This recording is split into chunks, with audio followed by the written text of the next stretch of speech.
Hello hi అండి నమస్తే. ఈరోజు మనకి విజయవాడ అంతర్జాతీయ విమానాశ్రయానికి దగ్గరగా ఉండే గన్నవరం ఏరియా పక్కన చినవటిపల్లిలో 333 గజాల ఎక్సలెంట్ డూప్లెక్స్ హౌస్ అయితే సేల్కి వచ్చిందండి. సో అంతా కూడా రెసిడెన్షియల్ జోను 40 ఫీట్ రోడ్డు ఫేసింగ్లో ఉంటుందన్నమాట. ఇది ఈస్ట్ ఫేసింగ్లో ఉండే బిల్డింగ్ అండి. సో ఈ బిల్డింగ్ కన్స్ట్రక్షన్ చేయడానికే మనకి డెఫినెట్గా ₹1,00,00,000 పైన అవుతుందండి.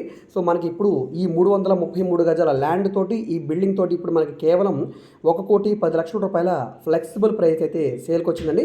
సో ఎవరైతే గన్నవరానికి దగ్గరగా పెద్ద విల్లా కావాలనుకునే వాళ్ళు తప్పకుండా ఈ ప్రాపర్టీని చూసి తీసుకోండి, అసలు మిస్ చేసుకోవద్దు. ఈ ప్రాపర్టీ మీకు నచ్చితే స్క్రీన్ మీద కనిపిస్తున్న మా కాంటాక్ట్ నెంబర్ని సంప్రదించి ఒకసారి లైవ్లో విజిట్ చేయండి. అయితే దీనికి బ్యాంక్ ఆప్షన్ టైం చాలా తక్కువ ఉందండి. సో నచ్చితే కనుక వెంటనే సంప్రదించి ఒకసారి చూడండి. సో ఈఎండి అమౌంట్ అనేది 10% కట్టి ఆక్షన్లో పార్టిసిపేట్ చేయవచ్చు. సో ఎవరైతే ఆక్షన్లో విన్ అవుతారో 15% అమౌంట్ కట్టి అగ్రిమెంట్ చేసుకోవాల్సి ఉంటుంది. దీనికి సంబంధించిన పూర్తి వివరాల కోసం తప్పకుండా మా కాంటాక్ట్ నెంబర్ని సంప్రదించండి. Okay, thank you.